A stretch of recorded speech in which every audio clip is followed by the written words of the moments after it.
अला ॾाढियूं लथिया ॾाढियूं ॾिठल सन मूंसां उनखे ॾियनि बुराई में ख़ालत कया। बढ़िया कड़िया की न की तोड़े पड़न चीन बिना हुब हबीब जे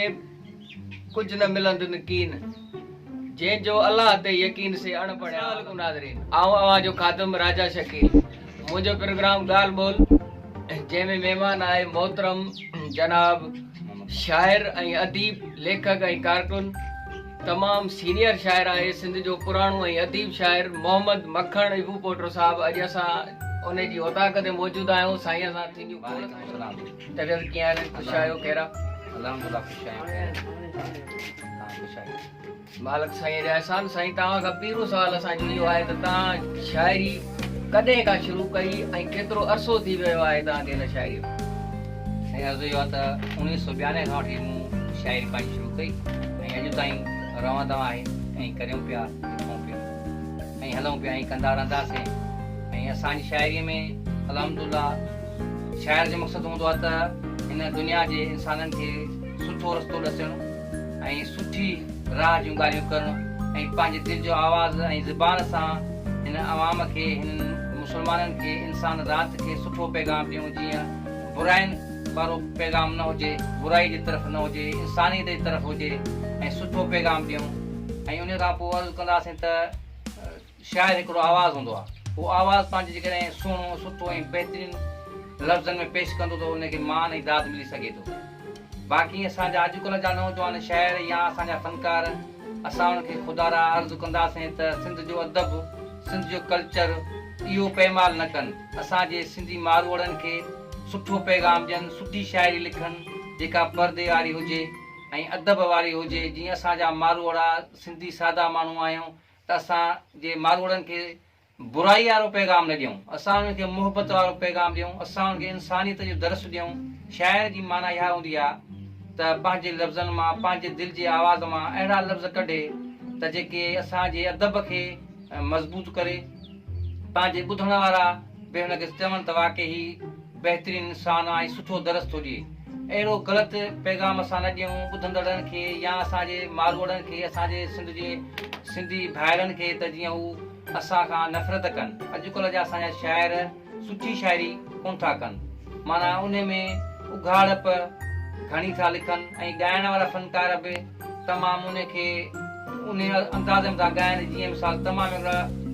बुरा लफ़्ज़ यानी जंहिंखे अॻे चवंदा त उघाड़ी शाइरी आहे ऐं असां जॾहिं शाइरी सिखंदा हुआसीं त कंहिं बि उस्ताद सीनियर वटि वेंदा हुआसीं त उहे चवंदा बाबा जेकॾहिं तुंहिंजी शाइरी मयारी आहे त ठीकु आहे जेकॾहिं तुंहिंजी मयारी शाइरी न आहे त बाबा पोइ इहा शाइरी असांखे उघाड़ी पसंदि न आहे तव्हांखे साईं फनकार कहिड़ो पसंदि आहे असांखे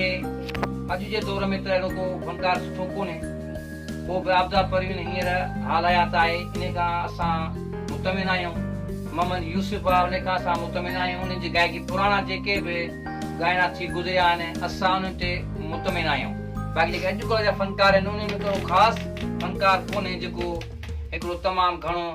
हुन वटि हिकु ज़ख़ीरो हुजे ऐं असांखे उन ज़ख़ीरे सां मुतमिन करे आहिनि चंद फनकार आहिनि जेके सूफ़ियज़म सां तालुक रखनि था ऐं उहो ॻाइनि था कि जमालुद्दीन फ़क़ीर हुयो भलो हुयो सुरा फ़क़ीर हुयो भलो हुयो ऐं मांझी फ़क़ीर बि सुठो थो ॻाए अहिड़ा आहिनि जेके सूफ़ियाणे सिस्टम सां जेके वाबस्ता आहिनि उहे सुठो था पैगाम असांखे ॾियनि ऐं जेके असांजा आम ऐं लोकल फनकार आहिनि या शाइर आहिनि उहो असांखे सुठो पैगाम असांजे मारवड़नि खे नथा ॾियनि तव्हांखे साईं रंग कहिड़ो पसंदि आहे असांखे गुलाबी रंग पसंदि ईंदो आहे गुलाबी रंग जा शौक़ीन आहे गुलाबी रंग असांखे पसंदि ईंदो आहे को अहिड़ो लम्हो तव्हांजी ज़िंदगीअ में गुज़रियो हुजे जंहिंजी तकलीफ़ ऐं ॾुख हिन वक़्तु बि मतिलबु यादि कंदा हूंदव त अल्हम्दुलिल्लाह हूअं त इंसान खे ख़ुशियूं खोड़ सारियूं मिलनि थियूं कम सारा खोड़ सारा मिलनि था पर जेको हींअर असांखे तकलीफ़ या ॾुख महसूसु थो थिए त जेके असांजा शाइर ऐं असांजा फनकार सिंध जो कल्चर तबाह था कनि इन जो वधि में वधि अॼु बि ॾुख आहे पोइ बि रहंदो त उघाड़ी शाइरी खुदारा न कनि ऐं उघाड़ा लफ़्ज़ इस्तेमालु न कनि असांजे मारवड़नि खे परदे ऐं अदब जो पैगाम ॾियनि त जीअं असांजे सिंध जो कल्चर तबाह न थिए ऐं उहो सुहिणे नमूने सां हले तव्हां करे साईं इश्क कयो छा आहे त इश्क जी ॻाल्हि इहा आहे त हर इंसानु इश्क कंदो आहे ऐं हर इंसान में इश्क आहे ऐं इश्क जो तकरीबन नालो ॿुधो थो वञे पर इश्क करणु तमामु ॾुखियो आहे जे सवलो हुजे त अॼुकल्ह जे दौर में इश्क त कोन रहियो आहे। कंहिं कंहिं वटि आहे, इंसान अञा आहिनि, अलाह जी धरतीअ ते खोड़ आहिनि, पर इश्क जी माना तमामु वॾी आहे ऐं इनखे पहुचणु, इनखे संभालणु हर इंसान जे वस जी ॻाल्हि कान्हे। अॼुकल्ह जेका शाइरी हले पई, मयारी शाइरी बि हले, जीअं मिसाल अहिड़ा फनकार बि अची विया आहिनि जंहिंखे न के सुर जी न ताल जी ख़बर आहे, उन्हनि खे तव्हां छा चवंदव?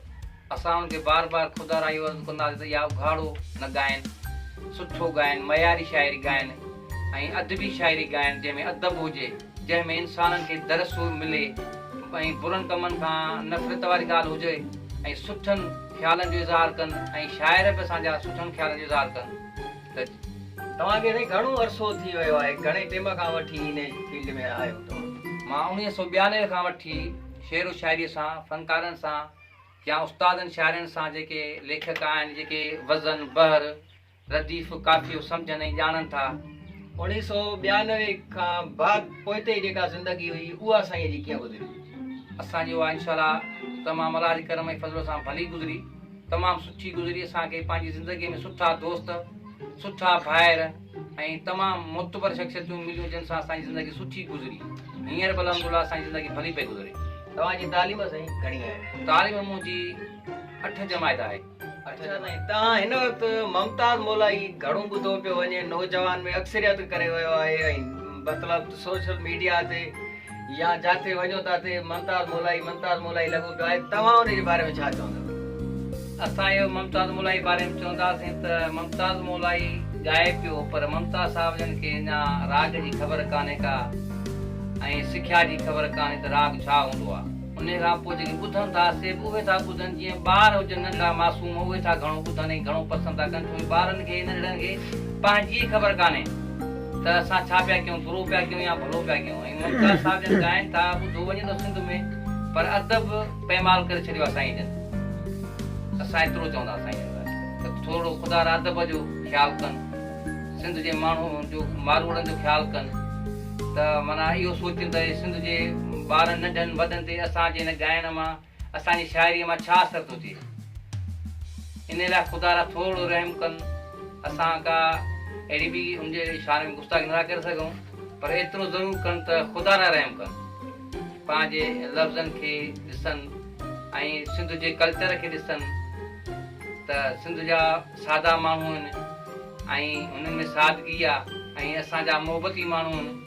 ऐं इन खां थोरी महिरबानी कंदा त थोरो सिंध जो कल्चर बची पए त बहितर आहे। खोड़ सारो इन गायकी जे हवाले सां सिंध जो कल्चर तबाह। तव्हां पंहिंजी शाइरीअ मां को इस्म ॿुधायो? शाइरी जूं खोड़ सारियूं सनफ़ूं आहिनि जी, ऐं हुनते माण्हू कंहिं बि सनफ़ ते लिखे, कंहिं बि सनफ़ ते ॻाए, या जेॾी महिल बि अर्जेंटली को लिखे माण्हू त कंहिं ख़्याल जे बारे में लिखे, या का अहिड़ी शइ अखियुनि जे अॻियां गुज़र थिए या अहिड़ो को ॾुख या तकलीफ़ अचे त उन ते पोइ कहिड़े वक़्त बि लिखी। गर्दन मुंहिंजी दिलि में दूं दुखायो, पियुसपन प्यार जो मोहबत मच मचायो, हाणे बूपोट खे अजायो जी सूर ना सोगो कयो। तव्हांखे तकलीफ़ ऐं ॾुख मां सम्झा थो घणा आया आहिनि जो एतिरे टाइम खां वठी इन फील्ड में रहिया आहियो ऐं तव्हां पंहिंजे क़ौम जा, बूपोटा क़ौम जेका तव्हांजी आहे उनजे इताद जा सोशल वर्कर बि आहियो ऐं पंहिंजी क़ौम जा हिकिड़े क़िस्म जा थंभा बि आहियो। तव्हां छा चवंदव, कहिड़ो पैगाम ॾींदव पंहिंजी क़ौम लाइ या अॼु जेका नौजवान आहिनि उन्हनि लाइ को मैसेज? असां सोशल वर्क जे तरफ़ां या बारे में इहो चवंदासीं, जे सोशल वर्कर आहियूं त असांखे हर इंसान सां प्यार आहे, हर इंसान जे लाइ इज़त आहे। ईअं न त सिर्फ़ु असांजी ज़ात हुजे या असांजी क़ौम हुजे त सिर्फ़ु उनजी ख़िदमत कजे। असां चऊं त हर ॾुखिये इंसान जी, कहिड़ी बि ज़ात जो हुजे, कहिड़ी क़ौम जो, उनजी मदद कजे।